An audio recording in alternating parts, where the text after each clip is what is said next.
Os teístas clássicos vão analisar o problema do mal a partir de 4 causas. A primeira é a causa eficiente, a segunda, a causa final, a terceira, a causa formal e a quarta, a causa material.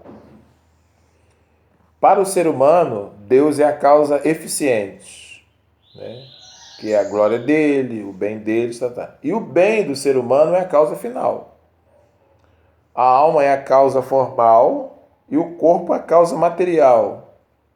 Então, como o mal não é substância, ele não tem causa formal, né? E nem causa material, porque a substância é boa. Então eu teria a causa eficiente é o livre-arbítrio, a causa final, nenhuma causa final, porque o mal é a falta de ordem, a causa formal também nenhuma, ou seja, é a privação da forma, e a causa material, ou seja, a substância é boa. Então a causa eficiente do mal moral é o livre-arbítrio, não direta, mas indiretamente, né? Então não há nenhum propósito disso, seria a causa final. Na verdade, esse mal é a falta de ordem apropriada para um fim bom. Então, o mal não tem causa própria em si, né? Mas ele é a destruição da forma boa de uma outra coisa. Então, a sua causa material é o bem, mas não o próprio, né? Só existe coisas boas. O mal é uma corrupção dessa coisa ou dessas coisas boas. Outra coisa a ser observada é a persistência do mal, né? Porque Deus permite, porque Deus não acaba, né? Mesmo ele não tendo produzido mal, não tendo sido a fonte do mal, né? Mesmo que ele tenha permitido, por que ele não acaba com isso, não desfaz, não termina isso, né? Então a gente tem 4 maneiras de afirmar isso. Se Deus fosse totalmente bom, ele destruiria o mal. Se Deus fosse onipotente, destruiria o mal. Mas o mal não é destruído, logo não há Deus. É uma proposição lógica do ateísmo. Se ele fosse totalmente bom, destruiria o mal. Se ele fosse onipotente, destruiria o mal, porque juntaria a bondade com a onipotência. Mas se o mal não é destruído, logo Deus não existe. Ou ele, no mínimo ele não é bom e no mínimo ele não é onipotente. Destruiria 2 atributos imprescindíveis de Deus, né? Então, essa possibilidade ateísta abre a ideia de um Deus finito, o que a gente precisa rejeitar, né? Porque se Deus fosse finito, ele seria limitado. Não estaríamos nem falando sobre Teodiceia, né? E seria uma criatura, não seria o Criador, né? E já que ele é poderoso, é bondoso, é gracioso e é justo, a gente precisa então tentar melhorar as nossas respostas, né? Então, a gente não tem como admitir a finitude de Deus, né? A forma como Deus estaria passivo. Então, como é que a gente vai responder essa questão, né? Deus não pode fazer o que é realmente impossível. É realmente impossível destruir o mal sem destruir o livre-arbítrio. Mas o livre-arbítrio é necessário no universo moral. Logo, Deus não pode destruir o mal sem destruir esse universo moral e bom. Ou seja, se ele fosse destruir o mal, destruiria tudo, o livre-arbítrio e o universo, né? Então, isso seria muito contraditório e não dá para esperar isso de Deus. Porque a única maneira de destruir o mal seria destruir o bem. O bem, nesse caso, é o livre-arbítrio, né? Mas quando não há livre-arbítrio moral, não há possibilidade de bem moral, a não ser que o ódio seja possível. Se você destruir o livre-arbítrio, você destrói também o lado bom, né? Então, se ele destruísse o mal, teria que destruir o bem. Ficaria nada, né? Seria muito parecido lá com Abacuque, né? Então, a gente tem que afirmar o seguinte: apesar de Deus não destruir o mal, todo o mal sem destruir todo o bem, né? Apesar de destruir todo o mal sem destruir todo o bem, ele pode derrotar o mal e vai derrotar todo o mal. O mal, né, derrotar todo o mal sem destruir o livre-arbítrio. E esse argumento pode ser resumido da seguinte forma: primeiro, Deus é absolutamente bom e deseja derrotar o mal. 2. Deus é onipotente e é capaz de derrotar o mal. 3.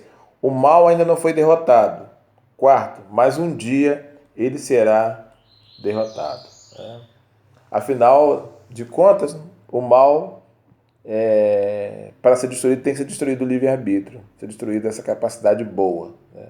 Mas o mal pode ser e será derrotado. Por isso que Lutero disse que quando a pessoa chegar no céu, ela vai dizer para Deus assim: seja feita a tua vontade. E quando a pessoa chegar no inferno, o diabo vai falar assim: seja feita a tua vontade. Ou seja, né? O céu e o inferno será uma realidade baseada na escolha, no livre-arbítrio, né? Então, acabar com isso hoje é acabar com essa capacidade de decisão que o homem tem. A outra questão importante é qual seria o propósito do mal?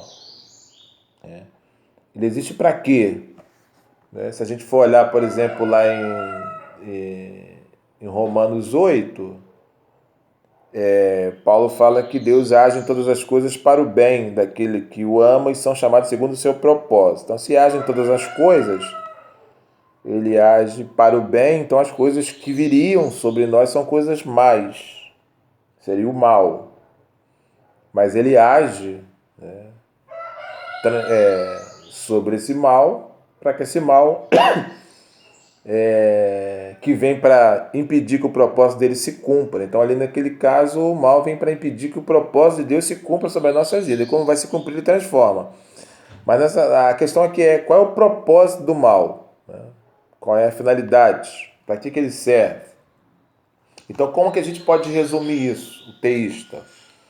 O Deus onipotente tem um bom propósito para tudo, certo? Não há um bom propósito para alguns sofrimentos. Logo, não pode haver um Deus onipotente. Na verdade, essa não seria nossa resposta, esse é o questionamento, né? Se ele tem um bom propósito para tudo e não encontramos propósito no sofrimento, logo Deus não pode ser onipotente, né? Então,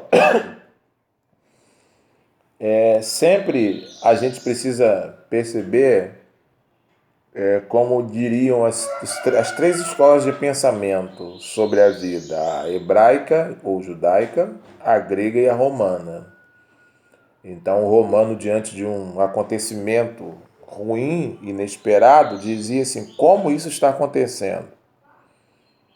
O grego diria por quê? Para especular, e o romano seria mecanicista. E o judeu diria para quê? Qual é o propósito? Então, sempre, quando a gente olha para o sofrimento, para o mal, ele sempre vem para cumprir um propósito. Primeiro, por quê? Porque Deus tem um propósito para tudo. Segundo, nós conhecemos um propósito, né, maior do que o mal.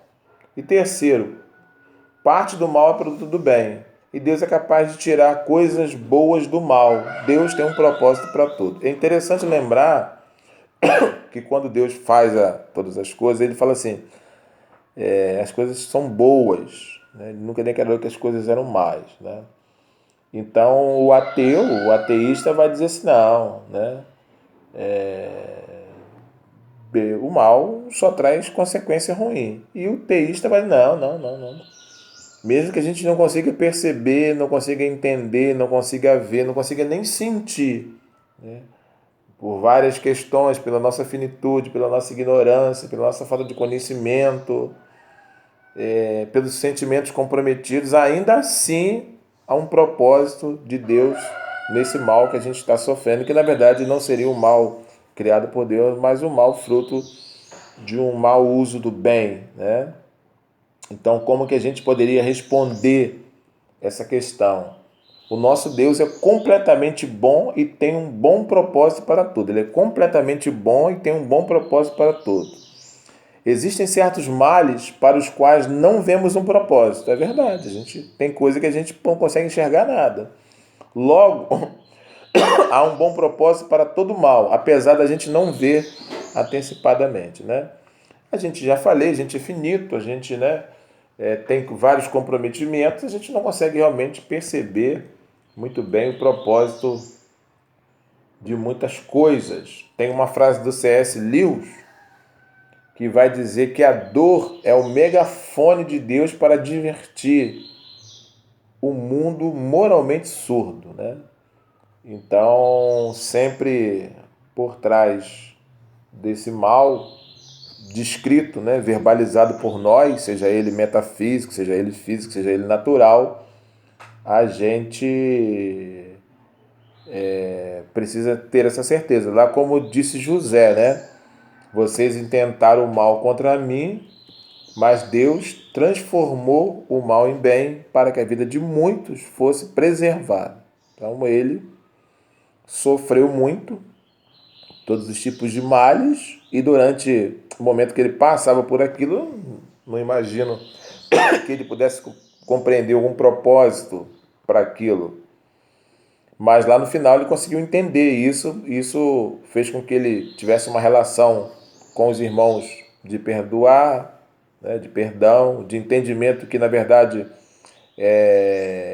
Deus não impediu o mal, mas transformou o mal em bem, porque o mal foi uma decisão dos irmãos, né? Deus tinha um propósito, né, naquele sofrimento de fazer com que a humanidade fosse preservada, né?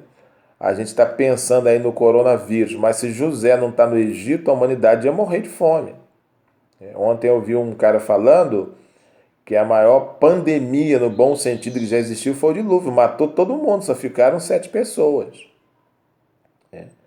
Então a questão passa muito por esse aspecto da gente, do entendimento que ele teve, de que o mal não foi evitado, mas Deus transformou o mal em bem, para que a vida de muitos fosse transformada. Na verdade, a intenção daquele mal, daquela escolha, embora de repente os irmãos não tivessem.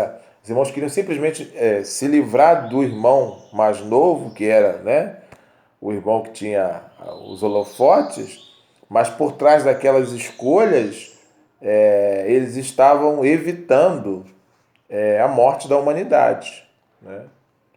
Sem saber de fato a dimensão da atitude maldosa deles com um final bondoso, né? Através de uma atitude má, o final foi muito bom para todo mundo. Então Deus tem um propósito para tudo que faz. Alguns propósitos bons, né, têm algumas coisas dolorosas. Então, o propósito é sempre bom, embora possa ter um subproduto doloroso, né? Aqui hoje a gente estava fazendo um mecanismo de saúde com a minha filha para tirar catarro, né? Então a gente coloca uma seringa no nariz e injeta para sair, ela fica desesperada, grita muito, né? E é até difícil de fazer, é um mal, mas com o propósito de tirar limpar, né? As narinas, os pulmões. Então é um subproduto, mas na verdade o propósito é sempre bom. E nós temos uma questão interessante que teria problema por livre-arbítrio, que é o mal físico. Né? Os desastres naturais, eles não são frutos exatamente da escolha do indivíduo sobre aquele mal que ele é acometido.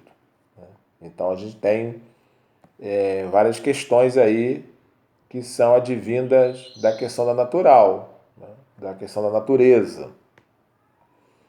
Então, alguma questão natural aí, né, desses males, tanto natural quanto moral, pode ser explicado pelo livre-arbítrio. Alguns desses males não têm ligação direta, né?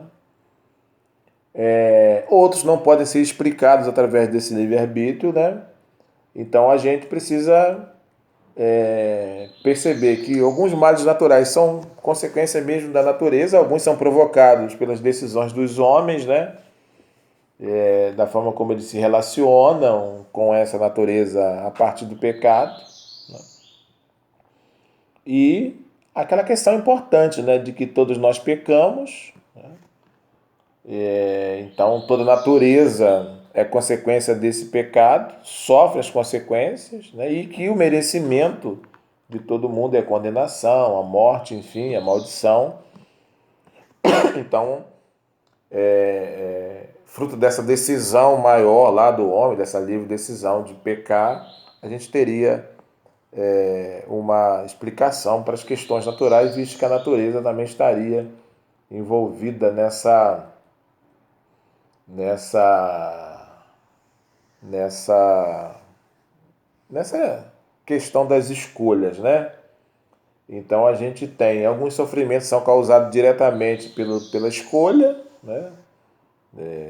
Então o sujeito se alimenta mal, né? Usa algum tipo de substância química, então são diretamente causados pelas escolhas. Alguns são indiretamente, né? Então a gente sofre às vezes por causa de pessoas queridas, por causa de parente, por causa do Estado, né?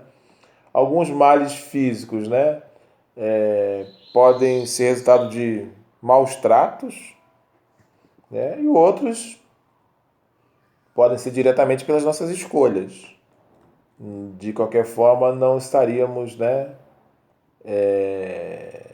isento desses males naturais. E isso também seria interessante pensar de que a gente tem naturalmente muitos males, mas muitas coisas boas. A mesma água que afoga mata a sede, o mesmo fogo que queima aquece. Então é preciso olhar por esse aspecto. Tipo, quando chove no Rio de Janeiro, não é a chuva que é maldita, né? É a forma como a gente lida com o ambiente que faz com que a chuva faça estrago. Isso me faz lembrar muito lá a mulher de Jó, né? Que amaldiçoa Deus e morre, enfim. Não, mas você não pode reclamar, porque nós não reclamamos quando recebemos. Ele chama de tolo, né? Tolo é aquele que quando recebe não questiona por que recebeu e quer questionar por que não recebeu.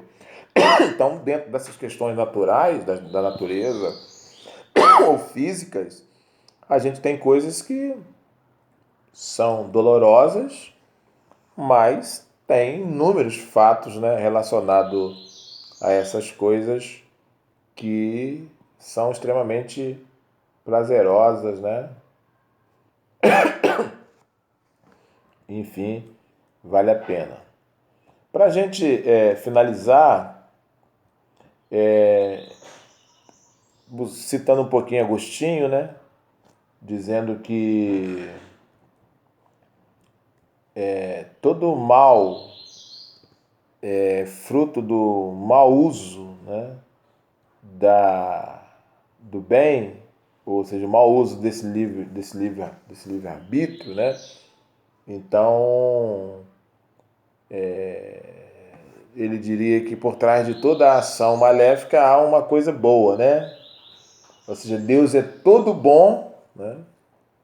E a criatura, no seu livre-arbítrio, escolhe um bem menor. Então, o mal para ele não existe enquanto substância. Ele é uma decisão, é uma escolha de um bem menor. Então, a doença, a morte, o pecado original, seja lá o que for, é um bem menor, né? E esse mal não existe como ser, não tem substância. Toda essência é boa, né? Mas pode ser pervertida. Então, um bem menor, que seria o mal, é uma perversão do bem. Então, eu diria assim, sempre por trás de uma coisa má, há uma coisa, um bem maior. Então, seria por esse caminho. Ninguém jamais demonstrou qualquer outro mundo alternativo melhor do que esse, né? Do mundo que a gente tem, né? Então, o ateu também não pode demonstrar que Deus não criou o melhor mundo, né, por causa do mal. Não, Deus não criou o melhor mundo. Ele não tem como mostrar um outro mundo melhor, né? Então, mesmo com a privação do bem, não significa que esse mundo não seja um mundo criado por Deus, né? E a gente precisa entender que Deus não terminou sua obra, né? A gente está caminhando para algo melhor, né? Para um nível melhor, mais excelente, de transformação de todas as coisas, né? Da ausência dessas privações, dessas mutilações da essência, da substância.